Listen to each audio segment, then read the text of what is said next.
Donc dès mon premier jour de CDI, quand je découvre mon salaire, et je me rends compte que quand j'ai payé mon loyer, quand j'ai fait mes 2-3 trucs, j'ai plus rien du tout. Et là, je me dis, ah ouais, en fait, là, ça va être compliqué. Donc tout de suite, je me mets sur Malte en freelance, j'enchaîne les contrats sur toute ma durée de CDI.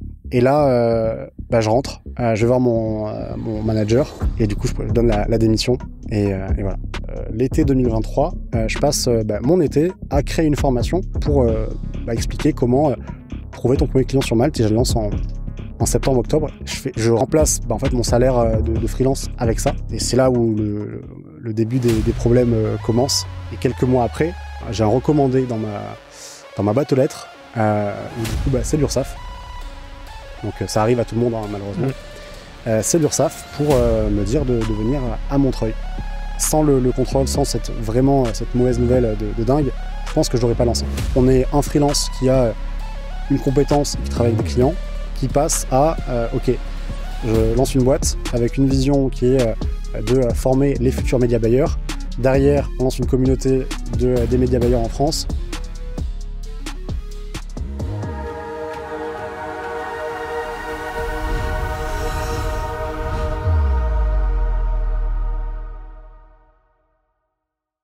Bonjour à toutes et à tous, bienvenue sur Serial Entrepreneur, le podcast des entrepreneurs. Aujourd'hui, je suis très heureux de recevoir Florent d'Albensales.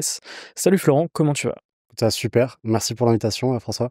Écoute, très heureux de t'avoir sur Serial aujourd'hui. Florent, tu es consultant SEA-SMA, on aura l'occasion d'en parler, et tu as fondé Hades Bootcamp, un bootcamp de media buying l'année dernière, début 2024. Et évidemment, du coup, on va en parler dans ce podcast. La première question que je pose sur chacun de mes épisodes, c'est de savoir dans quel environnement est-ce que tu as grandi. Moi, je suis de la campagne, du Bug, pour celui ou celle qui connaît cette ville, franchement, chapeau.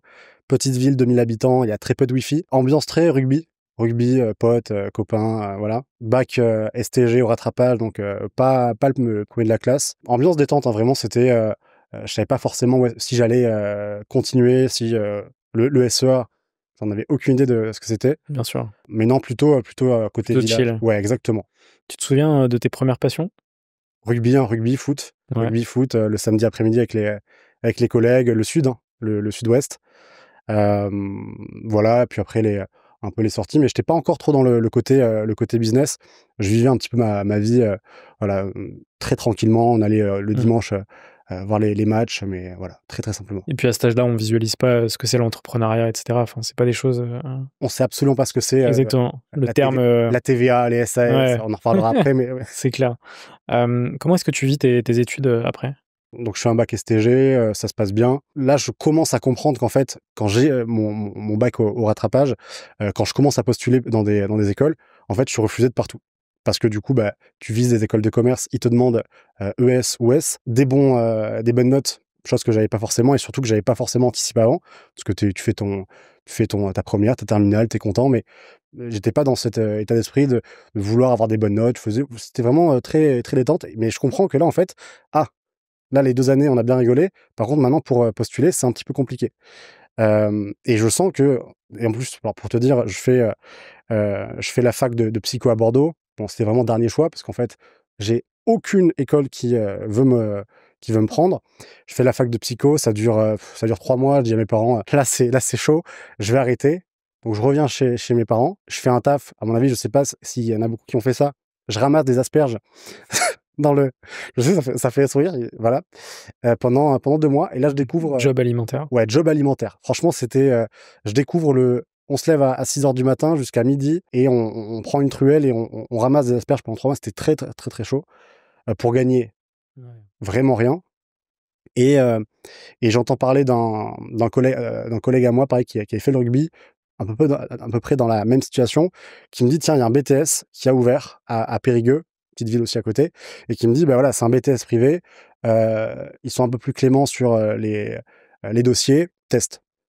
Et du coup, j'y vais. Franchement, une galère, franchement, ça a duré au moins un mois et demi, à aller les voir, à la limite, à leur dire, voilà, prenez-moi.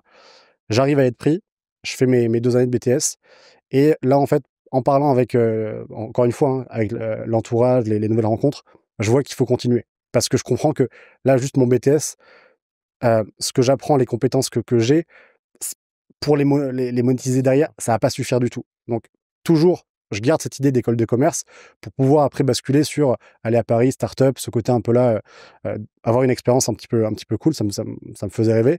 Donc, je sais qu'encore une fois, le BTS suffira pas pour aller en école de commerce. Donc, je fais un bachelor dans la mode et le luxe À l'INSEC? à l'ICFAC, Ok. avant l'INSEC, et pour justement dire, j'ai un bachelor, j'ai un bac plus 3, maintenant je peux postuler sur un master. D'ailleurs, pour ceux qui sont un petit peu ric-rac sur les notes, ça, moi, c'était un peu comme ça que je l'avais vu. Je me suis dit, bon, je fais BTS, bac plus 2, une troisième année, bac plus 3, je pars en master.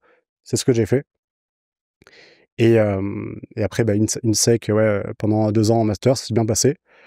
Je fais des stages, et pareil, là, je comprends que, encore une fois, trouver un stage, c'est compliqué, parce que soit il faut avoir une bonne école, soit il faut avoir fait des stages avant. Et encore une fois, moi, j'ai pas fait beaucoup à part un stage en vente et 2 mois à Barcelone en BTS. Et là, je prends conscience que, ok, là, il faut se construire quelque chose, il faut avoir des choses à vendre. Et je fais un stage au Club Med à Paris, au siège. Franchement, c'est une meilleure expérience. Et encore une fois, je suis confronté à je veux postuler en CDI. J'ai des collègues aussi qui sont au Club Med avec moi, qui ont fait les SEC, qui ont fait les DEC. Et eux, quand ils envoient le CV, tout de suite, ils ont une réponse. Eux, ils peuvent négocier le salaire. Et moi, quand j'envoie et que j'ai fait l'INSEC, alors je critique pas du tout ça, hein. Je dis simplement que, effectivement, quand tu viens d'une école qui est plus top 10, top 15, et versus quand tu as fait une parisienne, je vois qu'il y a un décalage. Donc là, je refais un stage, parce que du coup, je comprends, par rapport à mon stage à l'INSEC, que quand tu as une expérience sympa, tu peux postuler à autre chose. Donc je me dis, je capitalise sur mon stage au Club Med, je refais un stage pour gonfler mon CV. Chez Orange, le côté un peu grand groupe, pareil. Là, je continue de postuler. Je vois que ça s'améliore déjà un petit peu plus, parce que du coup, de stages sympas, c'est plus valorisant. Mais je sens encore qu'il y a encore un décalage. Et là, je repars en master, enfin un troisième master à Schema, où clairement, ça a changé beaucoup de choses. Je fais une alternance chez Jimmy Fairley, où En là, je tant que découvre growth manager, c'est ça? exactement. Et là, je découvre vraiment que ce qui me plaît, Google Ads, et je me lance après en CDI. Donc, le SEA, du coup, le référencement payant, et le SMA, la pub sur les réseaux sociaux. Exactement. Après ce master, justement, et après cette expérience c'est chez Jimmy Fairley, qu'est-ce que tu fais? Alors, chez Jimmy Fairley, en fait, moi, donc, je suis en grosse, et je découvre vraiment Google Ads, Facebook Ads, et en fait, eux, ils travaillent avec une agence. Et je parle avec eux, et je vois que le métier me plaît, parce que c'est un petit peu analytique, il touche à tout, il y a du tracking, et surtout, c'est hyper central par rapport au business de l'entreprise. C'est toi qui gères vraiment et qui pilote le chiffre d'affaires, parce que il faut du trafic. Et je vois surtout la partie conseil me plaisait bien.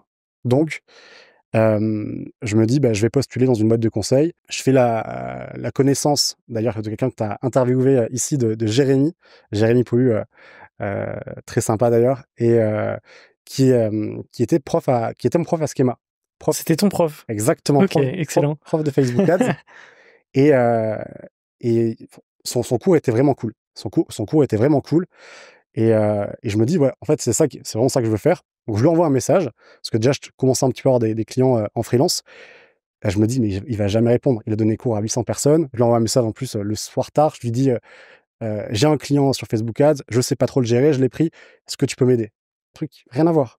Et il me répond direct. Il me dit, ouais, écoute, on fait un call et tout. Et on sympathise bien. Puis après, voilà, on est devenus potes. Après, il y a eu Alex aussi. Mais du coup, je vois que ça m'intéresse, et il me dit, il y a Effilab, et il m'aide un petit peu, enfin, il m'aide sur le choix des boîtes, et je postule chez Effilab, et après, j'y reste pendant un an et demi, avant de partir en autre OK. cabinet. Effilab, c'est une agence de conseil? Ouais, c'est une boîte de conseil qui est à Boulogne. Moi, je bossais avec du Suez, avec du Naturalia. Mmh. C'est vraiment mes débuts sur Google Ads, hein. C'est-à-dire que tu t'arrives et on te dit, voilà, tu as 2 semaines de formation, et là, lundi, tu prends ton client, tu fais le premier call avec lui. Et donc, c'était quoi ton job, concrètement? Genre là, le call avec le client, et comment Ouais, ça se passe? mon job, c'était de piloter des campagnes Google Ads et Facebook Ads, donc c'était multilevier, de présenter les performances. Bon, après, des choses basiques en conseil, hein, Mmh. weekly, enfin performance sur la semaine, le mois, faire des bilans, les rencontrer, optimisation. Ouais. Voilà. Et après cette expérience chez Effilab, qu'est-ce que tu fais? Après Philab, donc ça se passait bien, mais je voulais évoluer. Encore une fois, le côté aller plus loin, parce que je voyais qu'il y avait un peu un plafond de verre. Je postule chez Labellium, qui est la plus grosse agence en France sur Google Ads, en tant que consultant senior. Et là, on bosse avec des boîtes aussi sympas. J'avais Lacoste, The Couples, mais là uniquement sur Google Ads, avec un junior, vraiment une team assez solide. Et ça dure 9 mois. Ça dure 9 mois, enfin plutôt 6 mois, parce qu'après il y a le préavis. Et à côté, aussi pendant Effilab, j'étais aussi en freelance. D'ailleurs, je rencontre celui qui deviendra mon associé, Romaric. Euh, puis après, Qu'est-ce qui fait que ça dure 9 mois, du coup? C'est justement le fait que tu lances un projet ou ce qui se passe, c'est que moi, dès mon premier jour de CDI chez Effilab, donc dès mon premier jour de CDI, quand je découvre mon salaire, 1987 €, que je suis à Neuilly, alors j'avais pas fait le meilleur choix niveau zone, parce que ça coûte cher. Et je me rends compte que quand j'ai payé mon loyer, quand j'ai fait mes 2-3 trucs, j'ai plus rien du tout. Et en fait, ce qui se passe, c'est que ma vision du salaire CDI quand j'étais en école, pour moi, 33 000 € par an, c'était énorme. Tiens, je me disais, c'est beaucoup. Et en fait, quand tu te rends compte que 33 000 € par an, c'est moins de 2 000 €. surtout que sur les 33 000, il reste pas 33 000. Pas du tout. Pas du tout. Et là, je me dis, ah ouais, en fait, là, ça va être compliqué. Donc tout de suite, je me mets sur Malte. Je me mets sur Malte en freelance. J'enchaîne les contrats sur toute ma durée de CDI. Toute ma durée de CDI jusqu'à Labellium. Et d'ailleurs, ça, c'est une condition non négociable. Dès que j'ai postulé, j'ai dit, voilà, moi, je bosse. Oui, j'ai besoin d'avoir une activité de free à côté. Exactement, parce que, et d'ailleurs, on en parlait, enfin, t'en parlais tout à l'heure, mais toi, quand tu posais tes journées de congé pour travailler, je faisais exactement pareil. Je regardais combien j'avais de jours de congé, et je posais 2-3 jours, j'allais à l'INSEC ou à Schema, je donnais un cours, ou à Sud de Pub, et en fait, j'ai fait ça pendant 2 ans, donc j'avais pas de week-end. Eux, quand mes collègues allaient manger une salade au bar, moi, je restais, je faisais mes calls, je continuais à être sur Malte, je faisais mes appels de vente. Le matin, j'arrivais à 7 heures pour justement faire toutes mes optimisations et préparer mes mails, parce que du coup, je les automatisais pour dire, bah, ils s'envoient à 10h40, à 14h à mes clients, pour montrer, entre guillemets, que j'étais pas absent de 9h à 18h, vu que j'étais au CDI. Et ça, c'est pas aussi à faire, hein, mais sur les jours de télétravail, bah, j'essayais d'avancer au maximum sur mes clients, puisque je voyais que le salaire freelance que j'arrivais à générer dépassait mon salaire CDI grâce à Malte. Est-ce que c'est pas le meilleur moyen de se lancer dans le freelance, dans l'entrepreneuriat, justement, en même temps qu'un job, même si, il faut être hyper honnête, c'est très difficile, parce que du coup, forcément, t'as un agenda qui est méga chargé, parce que outre le taf que t'as en CDI, bah, effectivement, le midi, le soir, le week-end, les jours de congé, etc., sont dédiés à cette activité. Mais est-ce que effectivement, c'est pas la meilleure façon de se lancer dans l'entrepreneuriat sans prendre de risques, entre guillemets? C'est clairement la meilleure. Clairement la meilleure, parce que déjà, tu n'as pas de stress. Moi, c'est ce que j'avais en tête. J'ai pas de stress à négocier un tarif, puisque, entre guillemets, j'avais mon salaire et c'était que du plus. Donc, je me testais sur, ok, bah, du coup, cette presta, ça sera 500, elle sera 1 500. Je pouvais jauger un petit peu ce qui fonctionnait. Ça me permettait aussi d'organiser mon emploi du temps. C'était compliqué, mais ça me permettait aussi de voir ce qui était possible de faire, et surtout, bah, d'économiser par rapport Ouais. après, hein. Donc là, ton activité se développe bien, tu quittes ton job. Combien de mois de préavis?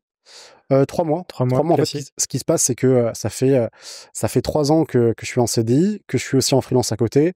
Je pose tous mes jours de congé pour aller travailler, et il m'en reste, je crois, 7-8. Et là, en fait, j'arrive à un stade où je suis vraiment fatigué, mais très, très fatigué. Je pars à Punta Cana, bonne destination. Et, en fait, pour réfléchir vraiment, pour me dire, ok, là, il faut stopper. Et, j'ai un collègue avec qui je bossais en freelance, et aussi une école qui m'envoie un email pour me dire, ben voilà, tiens, il y a telle formation à faire, et j'ai une startup sur Malte qui me contacte pour me dire, on voudrait que tu nous accompagnes. Moi, je fais à chaque fois tous les calls. Même si je les prends pas, je fais tous les calls pour déjà avoir un bon fit, pour que si jamais il y a peut-être dans 6 mois on se recontacte, bah ok, let's go.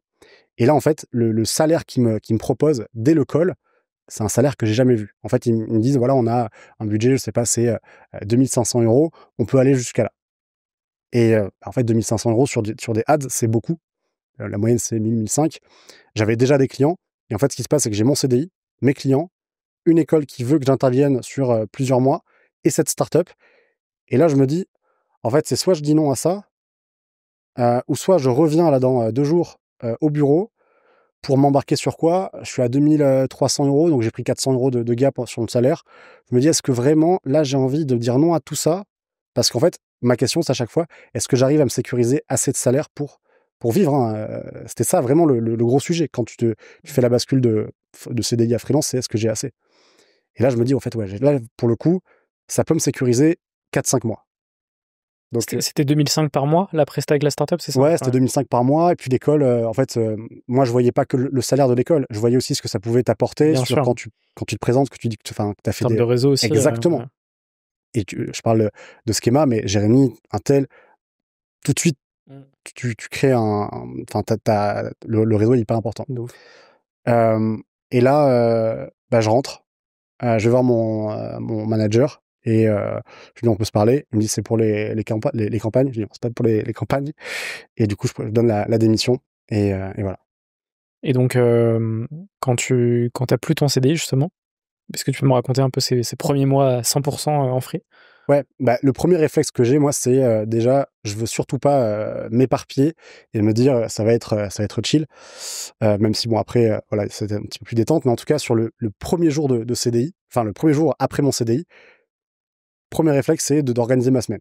Parce qu'avant, je travaillais le matin, le midi, le soir, le week-end. Là, j'essaie de tout condenser, de voir un petit peu comment je peux automatiser plein de choses, comprendre aussi ma rentabilité, comment je peux gagner plus. Et en fait, ce sur quoi je rêvais, c'était, j'étais sur Malte avant, pendant mes 3 ans de CDI. Je pouvais pas trop parler du sujet freelance, qui m'intéressait énormément. Comment se développer, comment vendre, comment créer une bonne offre, trouver des clients. Et là, quand je quitte ce CDI, ben, en fait, je suis content, je peux développer un peu le personal branding. Et du coup, je crée ce genre de format sur LinkedIn, des petits tutos, un peu de formation, parce que je voyais qu'il n'y en avait pas forcément en France. Et donc là, je me suis lancé comme ça. J'ai essayé déjà de bien combiner toute ma semaine pour gagner du temps et créer aussi des choses que j'avais envie, me faire plaisir. Ouais. Donc, Et donc, c'était de la formation sur les ads ou sur Malte? alors sur Malte, c'était vraiment ce que j'ai vendu. En fait, c'est ce qui a payé mon loyer pendant des années. Là, je l'ai un peu arrêté, mais c'était comment apprendre à se développer en Ouais. freelance sur Malte. Comment Ok. trouver ton premier client. Comment se passe la suite? Bah, franchement, elle se passe bien. Elle se passe très bien même. Donc du coup, ce qui se passe, c'est que bah, je prends de plus en plus de clients. Je vois un petit peu que le côté personal branding me plaît. Donc je documente le côté freelance. Et là, je pousse Malte. Donc je pousse comment comment j'ai fait 50, 100 missions dessus. Je montre des chiffres aussi. Je passe les badges sur Malte 1, 2 et 3. Et l'été 2023, ouais, c'est ça. Je passe mon été à créer une formation pour expliquer comment trouver ton premier client sur Malte. Et je le lance en septembre-octobre. Et c'est ça que derrière qui après va changer un petit peu la suite. Premier pas dans la vente de formation. Combien de temps est-ce que tu mets pour créer cette première formation? Bah, c'était l'été, hein, c'était l'été. C'est rapide. Ouais, juillet, août. Et en vrai, j'avais jamais fait ça. Donc, à part faire des slides pour aller à Sub de Pub expliquer comment analyser un site avec Google Analytics, mais il y a pas j'avais jamais trop fait ça. Donc, je fais un petit peu comme je le sens. Après, j'avais beaucoup de formations, donc je voyais un petit peu comment ils faisaient. J'aime bien apprendre, donc je la fais sur un Loom, hein, très simplement avec des checklists, partage mon écran, et je la lance du coup en fin septembre. Premier post LinkedIn et il se passe rien. Je me dis: «Bah, mince, relou». J'ai passé 2 mois, j'y croyais quand même un petit peu, relou, et je passe la nuit, je me réveille et je vois il y a 5 ventes. Je me dis: «Incroyable». À l'époque, je sais plus, je crois que je la vendais pas très cher, hein, c'était, je crois 300 €. Je la vendais C'était sur une plateforme c'était sur System.io. System.io, ouais. System.io, donc je mets le lien et j'explique, voilà, tarif Early Bird. Et là, je me dis, attends, 5 ventes, 300 euros, 1500 euros, waouh. Et là, en fait, je comprends qu'il y a aussi le sujet, bah, t'as bossé, mais en automatique, derrière, t'es récompensé. Donc, c'est plutôt cool. Mais pendant 3 semaines, il y aura que ces ventes-là. Pourtant, j'écris et tout. Vraiment, c'était je crois, les seuls téméraires qui avaient voulu acheter. Et, euh, et c'est ça qu'en fait, ils font des posts LinkedIn. Euh, je sais pas, un mois après, en disant, bah voilà, trop bien, mon profil a grimpé. Le message que j'ai envoyé avant pour contacter, enfin pour répondre aux clients, bah, je l'ai changé. J'ai eu des calls qui m'ont apporté X euros. Encore une fois, moi, je suis pas du tout dans le truc de tu vas gagner 15 000 euros dans la seconde ou quoi. C'est juste, Malte, c'est une plateforme qui va t'aider à trouver des clients. Si tu vends une presta à 1000 euros et que tu as 5-6 clients par mois, bah voilà. Oui, c'est un booster. C'est un booster. Je sais pas combien tu vas faire. Mais en tout cas, oui, ça va t'aider. Et du coup, ils font des posts. Et en fait, ça apporte d'autres clients. Et là, du coup, je comprends. Je les contacte tous. J'essaie de voir comment je peux l'améliorer. Je documente beaucoup plus. Je fais une vidéo, YouTube, une autre. Et là, en fait, c'est parti. Je remplace en fait, mon salaire de freelance avec ça. Et c'est là où le début des problèmes commence. Sur le côté compta, où tu sais pas forcément trop comment. Parce qu'en fait, il y avait des paiements différés, il y avait du Stripe, il y avait des abonnements. Et franchement, je connaissais pas. Et c'est quand tu démarres dans l'entrepreneuriat et que tu as ce sujet admin, vaut mieux l'avoir dès le début que trop tard. Mais du coup, je continue. Puis surtout que là, c'est un système effectivement un peu particulier puisque tu mets ton prix sur System.io, c'est connecté à Stripe, la personne elle achète. Et effectivement, le montant TTC que tu reçois, bah, c'est le montant que tu as défini. C'est ça. C'est ça, exactement. Et puis, truc tout bête, hein, mais peut-être qu'il y en a qui vont se reconnaître. Mais par exemple, sur System.io, mettre la TVA, en fait, si tu sais pas comment tu la mets, ben en fait, tu vas facturer sans TVA. Et du coup, le tips, c'est juste de mettre le pays dans le module de paiement qui va du coup indiquer si tu es en France ou quoi et du coup mettre la TVA. Mais si tu sais pas que en mettant le pays, ça te met la TVA, parce que c'est pas indiqué qu'il faut le mettre le pays pour la TVA, en fait, tu factures sans. Donc ouais, c'est pas évident ce sujet. Et donc toi, c'est ce qui va se passer du coup. Donc au fil des mois, ta formation se développe, ton chiffre d'affaires se développe, et à un moment donné, tu es invité chez BFM. Ouais, exactement. Donc ça se passe bien je parle de plus en plus de Malte, aussi des résultats des élèves qui se lancent dessus. Parce que clairement, il y en a, enfin, quand tu vends une presta, il y a des devs, si tu vends une presta, je sais pas, à 500 euros au jour et que tu es embauché sur un an, ça change vraiment des vies. Donc je le mets vraiment en avant. Pareil, je documente sur YouTube. Et il y a Ludovic Bado qui est chroniqueur chez BFM, peut-être que tu connais déjà aussi. Et du coup, ouais, je fais j'explique un petit peu ce que je fais sur Malte. Et quelques mois après, du coup, j'ai un recommandé dans ma boîte aux lettres où du coup, c'est l'URSSAF. Donc ça arrive à tout le monde, hein, malheureusement.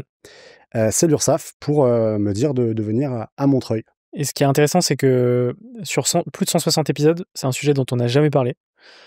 Alors que en off, c'est un sujet dont on parle quasi très souvent, enfin ultra souvent même, parce que forcément ça arrive. Puis c'est normal, ça fait partie des contrôles en fait des entreprises en France. Comment tu réagis du coup au moment où tu reçois ce courrier? Ouais, c'était l'année dernière. Je me rappelle très bien. Donc j'étais chez moi, à Neuilly, je prends le recommandé. Bon, déjà, en général, hein, quand vous avez un recommandé, moi j'avais déjà une petite idée. C'est pas Zara qui vous a oublié un t-shirt. C'est soit il y a et surtout quand vous avez la Marianne en haut à gauche, c'est qu'il y a un sujet. Donc je me rappelle, moi j'avais 300 mètres à faire. C'est 300 mètres qui sont très longs, hein. Très très longs. Donc j'y vais et pareil, hein, quand le mec à la poste me donne le courrier, il regarde, il fait. Ah oui.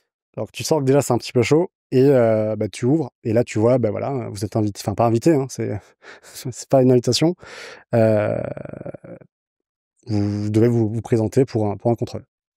Donc c'est vrai que quand tu connais pas et surtout quand maintenant je l'ai plus, mais t'as la phobie administrative, même pour un détail, hein. Vraiment ça te met un peu un coup. Même là encore, tu vois, bon, c'est passé, tout est OK, mais c'est vrai que c'était pas agréable. Même surtout, moi, ce qui m'a le plus dur, entre guillemets, parce que moi, j'ai pas d'enfant, j'ai rien derrière, hein, donc c'est pas très grave. C'était plutôt pour les parents qui stressent beaucoup.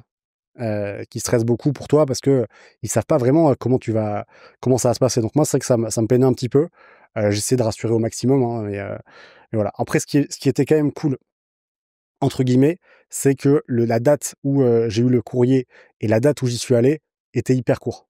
Donc tu sais, c'est pas un truc de 3 mois où tu stresses. Moi, évidemment, tu vas sur des forums, tu regardes comment ça se passe, et t'en as, ils disent, bah ouais, ça a duré 1 an et demi. Je me dis, bah comment les gens pendant 1 an et demi, ils vivent avec ça hyper compliqué. Ça peut être chaud. Ouais. Exactement. Donc voilà, bah après ils te disent la date. Tu peux Et raconter justement le processus de comment ça se passe bah moi j'ai appelé le contrôleur direct parce qu'il y a son numéro. Euh, bon après il est hyper cool, hein, quand on s'est vu, mais déjà le premier call fait peur. Parce qu'en fait tu découvres quelqu'un qui va te dire, bah voilà, je vais te contrôler et ça, potentiellement, ça peut mal se passer. Et il m'indique que oui, il y a des sujets quand même, mais il me dit rien d'autre. Il me dit, bah, je peux pas en dire plus. On se voit je sais plus quand c'était en avril dernier. Et donc du coup, bon, bah, j'y vais.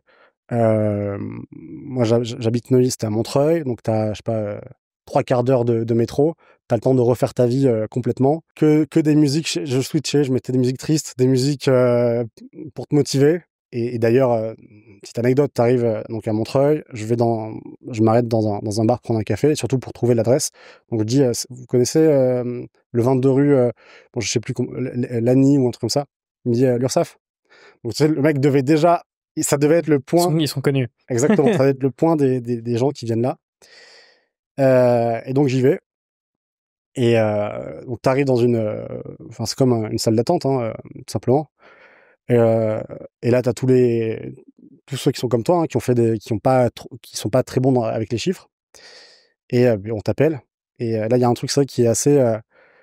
Là j'en parle avec dérision, hein, mais vraiment on pourra après aller dans le détail, mais sur le côté compta, faites-vous accompagner. Moi au contraire, et c'est ce que je dis à chaque fois, cet épisode, ça m'a énormément aidé. D'ailleurs, juste pour rebondir avant, parce que c'est aussi un point important, euh, juste avant le contrôle, par rapport à ma formation, par rapport à ce que je vivais, je suis passé d'un mec qui était rugby, campagne, détente, CDI, où on sait pas trop où on va, à quelqu'un qui vend des formations, qui gagne 2, 3, 4 fois plus que ce que j'avais en CDI. J'ai perdu un petit peu pied, ça c'est clair. Donc j'ai voyagé, je suis parti à Marrakech, à Dubaï, à Lisbonne. J'ai découvert un peu une vie que je connaissais pas, et surtout bah, ouais, que j'ai rêvé quand j'étais dans mon petit village au rugby, le dimanche, tu vois, à boire des bières.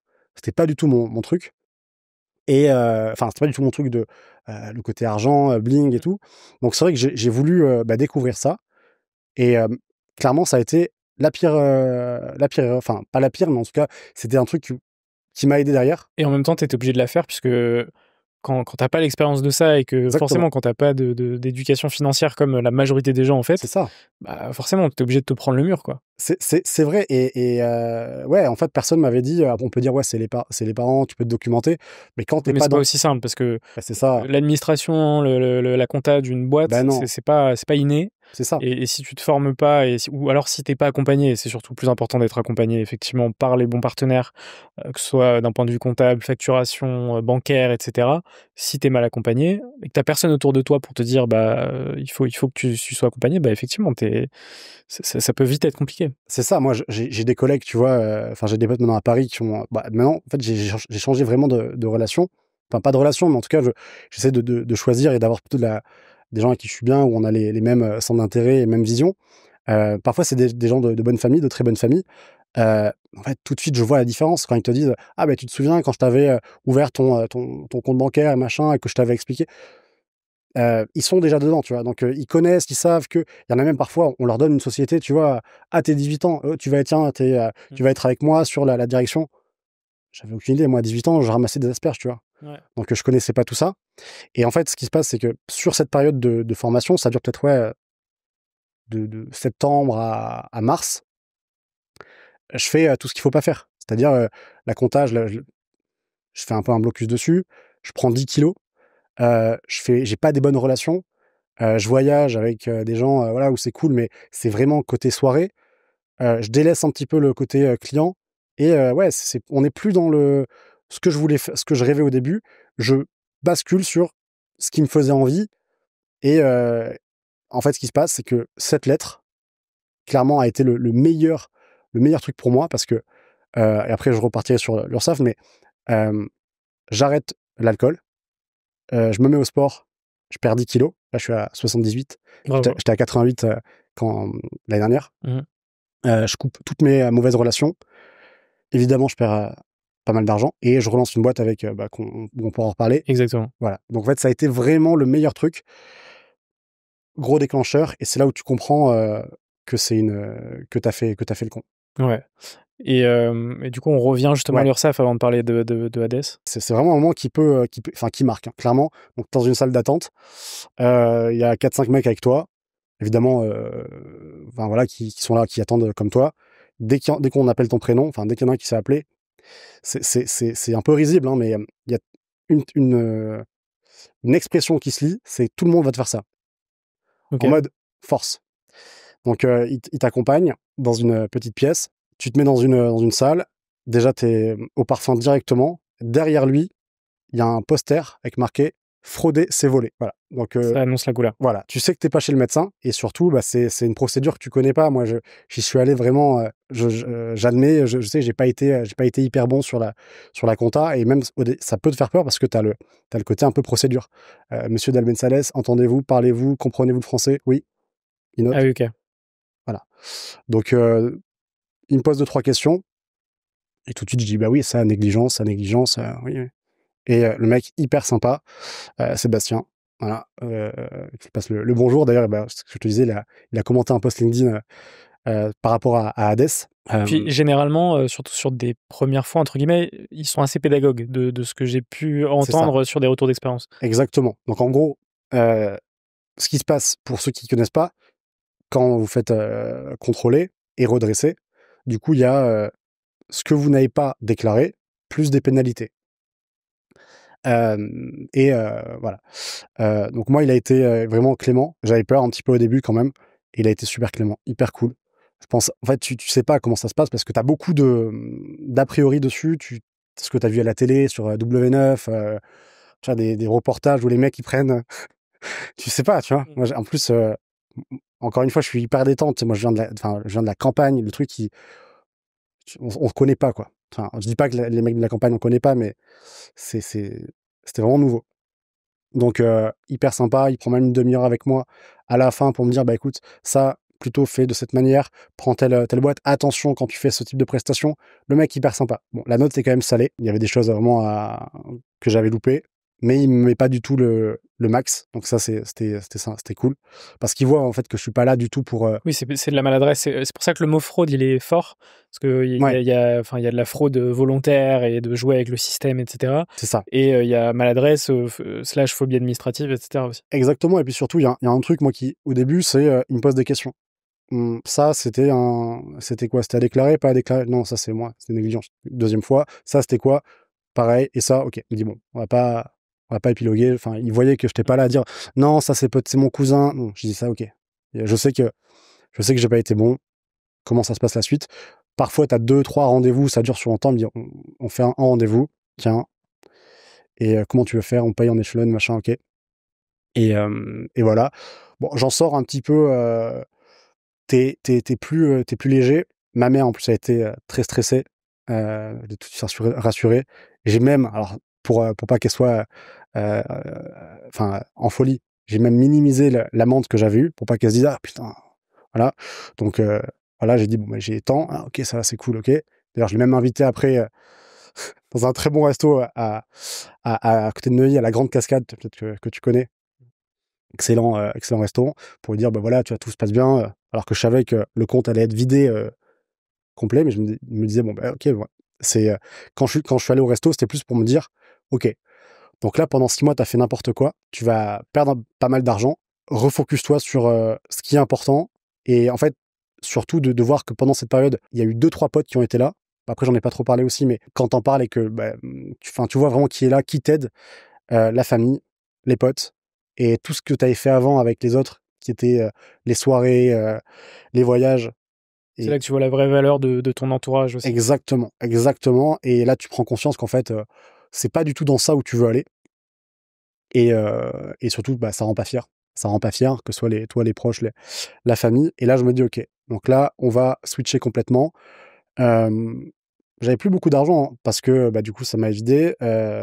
J'avais encore mes clients, donc ça allait. Mais même si ça me coûte de l'argent, je prends un coach sportif, Alexis. C'est lui qui m'a vraiment bien aidé à descendre en poids et je me focus à fond. Et là, je me dis, ok, j'ai 6 mois. 6 mois, ça va être, on va serrer la ceinture. Et puis, dans tous les cas, c'est pas très grave puisque je voulais plus du tout cette vie. Donc, c'est pas grave les sorties, c'est pas grave les voyages. On va se refaire. C'est ce que je me dis dès le début. Ok, on est reparti pour nouvelle partie. Quelques semaines après, tu vas lancer Hades Bootcamp. Donc, c'est une formation à l'acquisition payante pour maîtriser les outils liés aux ads, à l'analytics et au tracking en 8 semaines, vraiment sur un modèle bootcamp, avec ton associé. Pourquoi est-ce que tu as créé un bootcamp sur le media buying? Alors moi déjà le media buying c'est clairement ce qui a tout changé pour moi dans le sens où je savais pas forcément quoi faire. J'ai découvert ça chez ce que je te disais chez Jimmy Farley et en fait ce qui m'a vraiment passionné c'est que tu peux t'en servir pour toi. Donc tu as ta marque, tu fais tes campagnes pub, donc tu dépends pas d'une agence. Tu peux le faire pour tes clients, donc tu leur crées leur pub. Il y a 1 milliard de façons de monétiser cette compétence. Tu peux faire un audit, donc tu analyses un compte. Tu peux faire un setup, donc tu crées le compte sans le gérer. Tu peux du coup gérer le compte de A à Z. Surtout, c'était l'impact que tu peux donner aux boîtes que tu accompagnes. Typiquement, moi je me souviens d'un client que j'accompagne toujours, qui a commencé avec 2 000 euros de budget, où du coup ils n'avaient pas de campagne, ils n'avaient jamais fait de pub. On a fait un premier mois, ils ont eu une 50aine de leads. Ces leads, ils ont pu les transformer. Le deuxième mois, on a augmenté un peu le budget. Ça fait 2 ans qu'on est ensemble. Ils mettent 20 000 euros par mois sur Google Ads et Facebook Ads.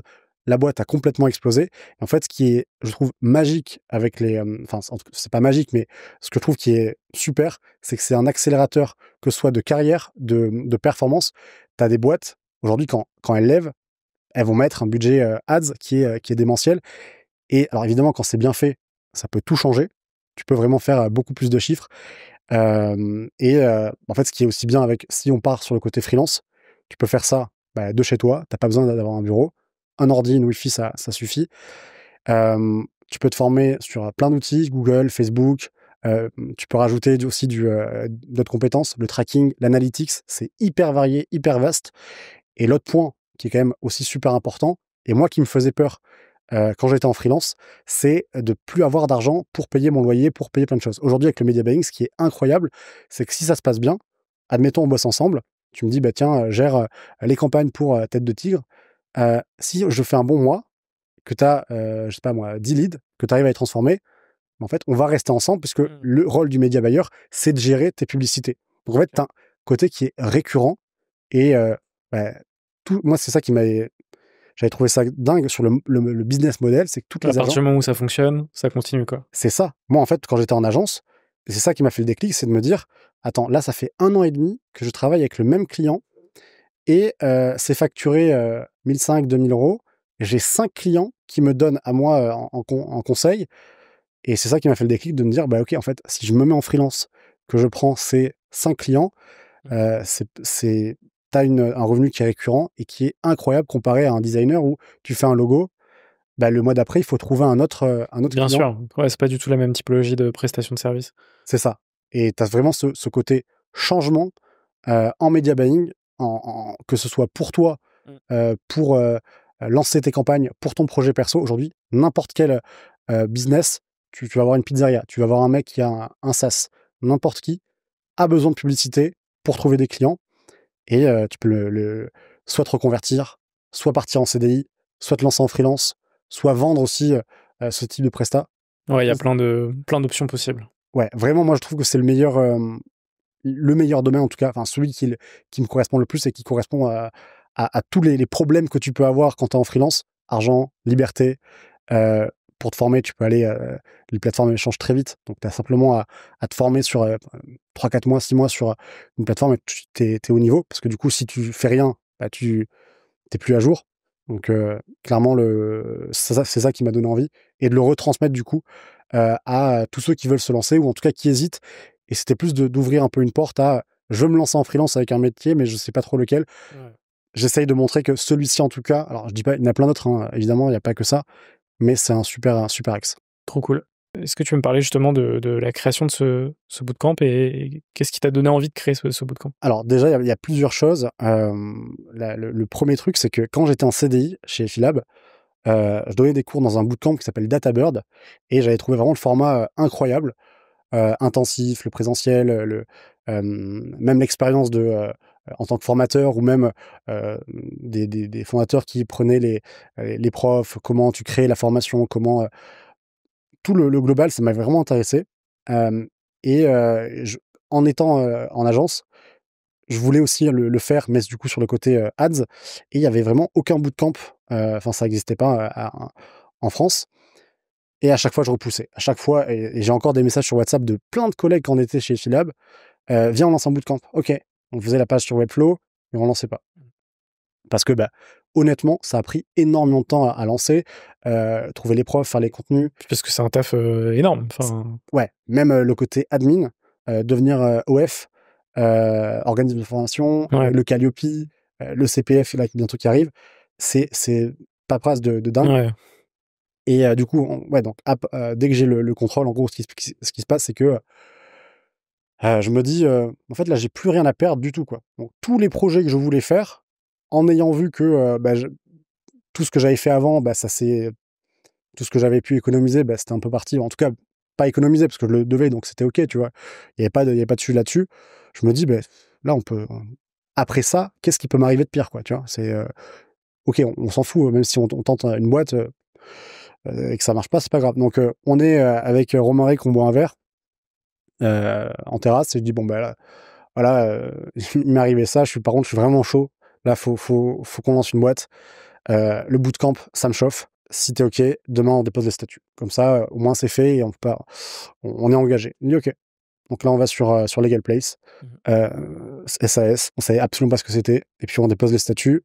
Donc on est en avril, on trouve les premiers profs, on fait les premières vidéos, on fait 3-4 posts LinkedIn, on arrive à trouver 10 élèves, on vend la formation à 990 €, c'est le prix, enfin c'était le prix, le tout premier prix, et on fait le format, ça se passe bien. On en refait un autre, c'était en juin, on en refait un autre en août, c'était un summer camp qui dure 4 semaines, pour que ce soit bien sur le août et que ça dépasse pas sur septembre. 11 élèves, on voit que ça commence à être cool. Un autre en septembre, on arrive à 15. Novembre, on fait 21, et février, là, on a fait 26, et là, le prochain, c'est en avril. Et en fait, ce qui se passe, c'est que, grosso modo, sur le contrôle URSSAF, j'ai perdu à peu près 70-80 000 €.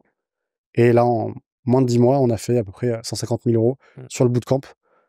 Et en fait, sans ça, sans le contrôle, sans cette mauvaise nouvelle de dingue, je pense que je l'aurais pas lancé. Parce que j'aurais été dans un côté confort, me dire: «C'est cool, hem, je fais, mon argent en freelance, ça se passe bien». Heu, bon, évidemment, le côté comptable, je l'aurais eu à un moment donné, mais j'étais dans un j'étais dans un côté vraiment confort, et c'était pas c'était pas ça, en tout cas. Ouais. Donc là, 2 choses positives. Heu, la première, c'est que tu rembourses, l'argent que tu devais, à l'URSSAF, et la deuxième, c'est le fait que tu aies trouvé un business dans lequel, tu t'épanouis, Ouais. qui fonctionne, Ouais. et qui aujourd'hui, tu vois, enfin, tu sens que tu enfin, il y a une vraie, vision derrière ça, quoi. Ouais, exactement. En fait, ce qui se passe, c'est que c'est surtout, ouais, sur le côté, si on prend plus macro, il y a on est un freelance qui a une compétence et qui travaille avec des clients, qui passe à, OK, je lance une boîte avec une vision qui est, de, former les futurs médias buyers. Derrière, on lance une communauté des médias buyers en France, et on voit que on a en fait, ça ouvre des portes. Par exemple, bah, le cash, collecté, qu'est-ce qu'on se dit? ok, on a envie de faire un SaaS, bon, ben, on va lancer un SaaS. Donc là, du coup, on part sur une autre idée. On lance un SaaS pour aider les consultants Google Ads à automatiser, analyser et créer des campagnes en un clic avec de l'IA. Et pareil, en fait, c'est une nouvelle branche qui se crée parce que tu as des opportunités et surtout, bah, tu es plus éduqué financièrement parce que là, maintenant, on a un comptable, on fait des calls avec lui toutes les semaines, on t'explique aussi bah, comment ça se passe. Surtout, bah, tu dois payer des gens puisqu'il y a des formateurs qui viennent. On a eu plus de 50 formateurs qui sont venus sur le bootcamp. Avec de très belles refs. Ouais, ouais, des très grosses refs. Il y a des gens qui ont travaillé chez Louis Vuitton, Penny Lane, enfin vraiment des super boîtes. Et surtout, en fait, ce qui se passe, c'est que même au niveau mental, moi, j'ai eu un switch. Là, le Florent d'il y a 6 mois, bah, franchement, enfin, d'il y a 6 mois, d'il y a un an, euh, ça me fait rire parce que c'est pas. Mais en même temps, c'est bien parce que je le prends. Ok, j'étais ça, maintenant j'ai changé. Là, je sors plus. J'essaie vraiment d'être focus à fond. Là, tu vois, on fait le podcast. Je suis encore en train de penser à demain, il y a un rendez-vous, il y a ci. Ça fait vraiment partie de moi avec une vision long terme. Là, c'est plus j'ai un client sur un mois, 2 mois, je lance une formation. Là, c'est on s'embarque dans un projet, c'est 3 ans, 5 ans minimum. On est en train de réfléchir à comment on peut le développer, aller beaucoup plus loin. Et c'est ça qui est vraiment cool. Mais Et ce qui est ouf aussi, c'est que je trouve que l'entrepreneuriat fait qu'on évolue très vite. Enfin, tu vois, ouais, 6 mois, 12 mois, pour quelqu'un qui entreprend, c'est ressenti, tu vois, beaucoup plus long. Et enfin, c'est assez particulier, je trouve. ouais, ça c'est sûr. En En termes fait, d'apprentissage, en termes de leçons, en termes de tout, quoi. c'est ça parce que finalement, tu es confronté à plein de choses, que ce soit le côté admin, le côté corpo, la façon dont tu vas parler avec les gens, dont tu vas enchaîner, enfin, tu fais plein de rendez-vous, donc tu vois plein de gens différents. Les responsabilités, la manière d'investir de l'argent. Alors que quand tu es à ton compte, bah, tu as une rentrée, tu fais une compétence. Alors, moi, aujourd'hui, ça m'intéresse toujours, je le fais, hein, j'ai aussi ma boîte à côté, mais tu grandis tellement vite, parce que tu as des galères, tu dois réagir vite. Surtout, tu comprends que bah, ce qui te faisait un petit peu peur avant, bah, c'est le normal dans la vie d'un mec qui a sa boîte. Donc, tu t'habitues aussi à tout ça, donc tu prends des choses avec plus de recul. Et non, franchement, la meilleure aventure. Et moi, ce que je regrette, c'est de l'avoir fait euh, aussi tard. Euh, Et encore, enfin, tu t'es lancé en 2023, c'est pas si tardif que ça. sur le Parce côté que freelance, pas le côté ouais, société, où là, clairement, tu prends une step. OK. Et pour parler justement de un peu plus de Hades Bootcamp, je sais qu'il y a plusieurs formats aujourd'hui. Ouais, Est-ce que tu peux m'en parler? ouais. Alors, Hades Bootcamp, c'est un bootcamp pour apprendre le media buying en 6 semaines, où on voit des outils comme Google Ads, Facebook Ads, le tracking avec Tag Manager ou Analytics avec Looker Studio et GA4. On a essayé vraiment d'aller hyper loin dans l'accompagnement. Donc, on a du one-to-one, on a des formateurs qui viennent chaque mardi, chaque jeudi, 19h, 21h, donner des cours. On a un partenariat aussi avec Swappen pour les aider dans leur démarche administrative, matriculation, tout ça. Euh, Aussi, on les accompagne sur le côté carrière parce que se lancer en freelance, c'est bien, mais aussi on peut trouver des beaux CDI dans des bonnes agences et ça peut aussi être une belle expérience. Donc voilà, l'idée c'est de lancer sa carrière en media buying avec des experts.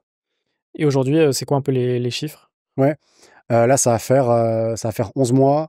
On a fait 150K, une cinquantaine de profs qui sont venus, des gros, et surtout ce qui est cool, c'est que dans les profs, il y en a qui sont devenus des potes.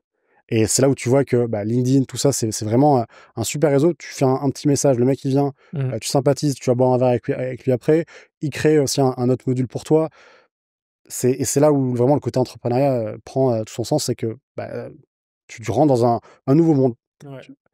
Euh, Là, on a toutes les formations sur Google Ads, Facebook, enfin vraiment tout le global pour se lancer en media buying. On a créé une communauté, on est plus de 300 sur le Discord. Et là, les prochaines étapes. Alors, on a été organisme de formation, ça a pris un peu de temps. On a été Calliope, pareil, c'est vraiment. En fait, je découvre le monde de envoyer des papiers. Est-ce que vous pouvez envoyer le dossier B4? Ah non, il faut le signer par le comptable. Ah, tac, ok. Mais bon, ça a été fait. Et maintenant, pour avoir les financements, donc le CPF, tout ça, où ça prend un peu de temps, mais on est super content. On a des super retours. On est bien noté sur Trustpilot, 4,8 sur 5. Trop bien. On essaie vraiment de prendre chaque élève en fonction de ses objectifs et de l'accompagner de A à Z. Aventure de dingue. Et c'est quoi les objectifs futurs? Évidemment, de multiplier les classes. On va aussi partir sur des formats, ce qu'on appelle essentiels. Donc là, on a l'intensif qui est du coup, c'est 6 bootcamps par an, quasiment un tous les 2 mois. Et là, on a un essentiel où du coup, chacun peut rejoindre le bootcamp quand il veut, sur un format 8 semaines. Du coup, il a un live par semaine. Et l'objectif, là, on a fait 150 000 euros sur 11 mois, pas structuré, avec un prix qui a augmenté un petit peu sur toute la durée. On n'avait pas mis d'ads au début, très peu. Là, on a des ads, on a des retours. Ça va être de structurer et de faire x3, x4 sur l'année. Ok, trop cool. On va pouvoir passer à la dernière partie du podcast avec quelques petites questions. À chaque fois, évidemment, tu as le temps d'y répondre. La première, c'est qu'est-ce qui est le plus important selon toi dans le fait d'entreprendre? Ça va être un peu bullshit, hein, mais d'être heureux déjà, de pas se forcer. Par exemple, moi, si je prends juste l'exemple CDI, à la fin, je me forçais à aller au CDI, je me forçais à faire l'école. J'avais une pression. J'étais pas bien. Là, aujourd'hui, tu vois, de faire un call avec mon client, de même passer toute la soirée à réfléchir comment améliorer l'expérience de formation, je me force pas du tout. C'est vraiment un kiff. Je vais regarder des mecs aux US qui parlent de leur bootcamp, je vais regarder un article. C'est vraiment avec plaisir. Donc déjà, et pour moi, là où tu vas vraiment dépasser en tout cas les concurrents, ou si tu veux vraiment créer une boîte qui a un impact même financier ou autre, c'est dans l'intensité que tu mets. Et l'intensité, tu peux pas l'avoir sur la durée si t'es pas passionné par le truc. Moi, le week-end, ça me dérange pas du tout de rester chez moi et de taffer. Voilà. Donc pour moi, c'est déjà de kiffer ce que tu fais. Qu'est-ce qui t'énerve le plus aujourd'hui dans l'entrepreneuriat en France? Il y a un truc, c'est le côté tout le monde est pote et tout le monde cède. Malheureusement, c'est pas vrai, hein. Même si on le voit, tiens, un tel partenariat, machin. La vérité un petit peu que je vois aujourd'hui, c'est que tu as un réseau, un autre réseau, c'est-à-dire les mecs qui ont pas de réseau et les mecs qui se connaissent déjà. Et ceux qui se connaissent déjà se renvoient la balle. Et si tu veux rentrer dans, entre guillemets, ceux qui ont un petit peu d'influence ou les gros, c'est compliqué. La porte est pas souvent ouverte. Alors, t'en as qui le font. Et franchement, c'est hyper cool. Moi, il y en a plein qui m'ont, des fois, qui me tendent la main et des messages sur LinkedIn. Est-ce que tu veux faire un partenariat avec nous, machin? Très cool. Mais c'est vrai que faut pas. Enfin, le côté tout le monde est pote, tout le monde cède, c'est faux. Ouais, de toute façon, les réseaux, c'est pas la réalité déjà. Donc c'est ça. Il y a vraiment un côté parfois un peu bullshit où non, si tu viens pas d'une école, si tu viens pas d'un réseau ou que t'es pas, je sais pas, de bonne famille, les connexions, ça va être beaucoup plus compliqué à les faire. Et finalement, même moi, je me dis c'est pas plus mal parce que les mecs avec qui j'avance aujourd'hui, on se ressemble, on a un bon fit et tu vois, c'est pas des, enfin même ça me ressemble pas, le côté trop corpo, trop. Ouais, c'est le plus important justement de bosser avec des gens qui te ressemblent, mais pas forcément, mais du moins où il y a un fit, tu vois, naturel, quoi. Ouais, c'est ça. Ça relie ce que tu disais sur le fait de pas se forcer, quoi. Ouais. C'est pareil dans les relations humaines.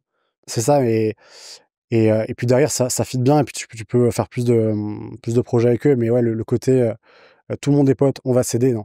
Comment ton entourage vit ton aventure? Ma mère dit parfois que c'est un peu un film. Mais ils sont contents. Ils sont contents parce que je me suis cherché pas mal de fois en CDI. Après, j'ai changé. Je suis passé dans une autre boîte. Je suis resté 9 mois. Un coup la formation.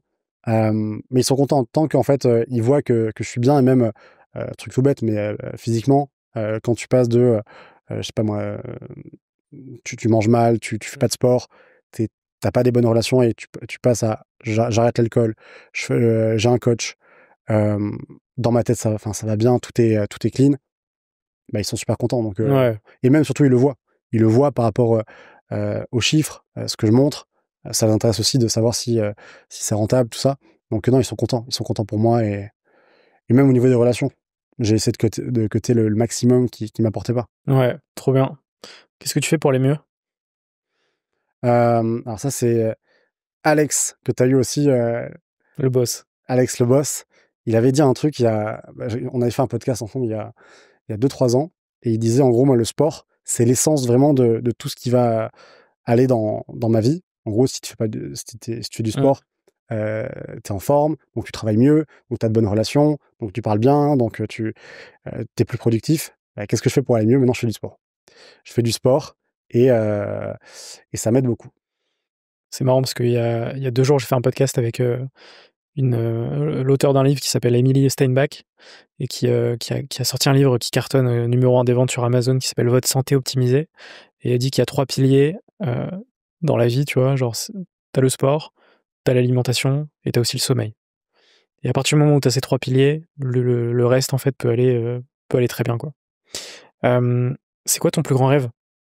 Alors c'est, bah, d'être libre, vraiment d'être ça reprend un peu le côté CDI quand j'ai démissionné, mais voilà, c'est de continuer à créer, continuer alors on en parle souvent avec Romaric, mais tu vois, par exemple, moi, mon rêve, c'est, d'avoir un petit resto perdu au fin fond des Bahamas, pizzeria, personne me connaît et tu fais ta vie loin du côté, parisien, même si j'aime beaucoup, hein, mais C'est marrant, j'ai un rêve un peu similaire. tu vois, c'est vraiment un truc, Genre, moi, ce que je disais, c'était, créer une paillote, faire des cocktails, au bord de mais la plage, quoi. j'allais te dire non, mais c'est exactement ça. Tu fais ton petit mojito, tiens, le mojito, c'est pour qui? Tac, machin, la calzone. Non, mais tu vois, un truc où en fait, ça, tu vois, c'est drôle que tu en parles parce que quand j'étais, bah, justement à Punta Cana, je me rappelle très bien, il y avait un resto et le mec, en fait, j'avais trouvé enfin, son histoire qui était complètement dingue. C'était je crois qu'il était comptable en plus. Il était comptable et je crois il avait eu une galère aussi, mais c'était une galère familiale avec sa femme, ça allait plus et il a tout quitté pour partir à Punta Cana, ouvrir un resto qui est ouvert du mardi au vendredi, que le midi, où il vendait du homard et en plus ce qui était dingue, c'est que c'était dans le sable et le mec, il vivait sa vie comme ça. Mmh. Il avait passé, tu vois, 40 ans à La Défense, bureau, cravate, machin. Et il disait un jour, j'ai pété un plomb. J'ai dit, alors évidemment, c'est plus simple quand t'as pas Oui, bien d'enfant, tout sûr. ça, voilà. Mais c'est vrai que moi, c'est ça le rêve. Mmh. C'est quoi ta plus grande peur? Alors, ça serait d'être bridé, de plus pouvoir créer et de plus pouvoir bah, lancer des projets. Bah, typiquement, quand j'ai eu le problème avec l'URSSAF, entre guillemets, c'est un problème, mais il y a une solution, c'est ok, si je suis en CDI, entre guillemets, bah, je vais être capé, déjà pour rembourser, parce que ça va prendre du temps. Là, je suis à mon compte, je peux créer autre chose, je peux créer de la valeur qui va m'aider, qui va ouvrir d'autres choses. Donc, ma plus grande peur, c'est vraiment de pas être libre et Mmh. de devoir obéir à quelque chose.